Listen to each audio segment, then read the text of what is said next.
అనేటటువంటిది ఆల్రెడీ తెలిసి బయటికి రాలేక కొట్టుకు చస్తుంటారు. లైక్ మాల్దీవులు చైనా నమ్ముకుని మనతో గొడవ పెట్టుకున్నాడు. ఏమయ్యాడు? చైనాదంతా ఏంటంటే ఏందయ్యా నీతో వాళ్ళతో గొడవ, వాడేంటి నిన్ను అట్టంటం ఏంటి అనగానే వీడు మనకు సపోర్ట్గా ఉన్నాడు కదా అని ఇచ్చేసాక మనల్ని 4 తిడతాడు. సరే పోరా అంటాం మనం. ఆ తర్వాత చైనా దగ్గరికి వెళ్తే బంట్రోతుని చూసినట్టు చూద్దాం.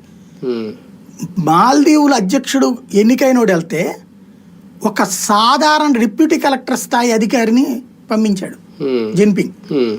అప్పుడు అడిగి పిచ్చెక్కిపోయింది. పరిగెత్తుకుని నరేంద్ర మోడీ దగ్గరికి వస్తే మోడీ గాని స్వాగతం ఇచ్చి తీసుకెళ్ళాడు. మాల్దీవులు ఏంటి సరిగ్గా ఇంకొక 10 ఏళ్లలో మునిగిపోతుంది, దేశమే ఉండదు. ప్రపంచంలో తొందరగా మునిగిపోతున్నటువంటి దేశం అది, దీవి కదా అది. అలాంటిది చోట్న మనకు వ్యతిరేకంగా ఎంత సృష్టించారు వాళ్ళు. ఇప్పుడు ఓ రకంగా చెప్పాలంటే మనకి తెలియకుండానే మనకి మేలు చేసింది ఈ డీప్ స్టేట్ ఈ విషయంలో. ఇక్కడ ఇండియాలో కూడా చేయబోతుంది.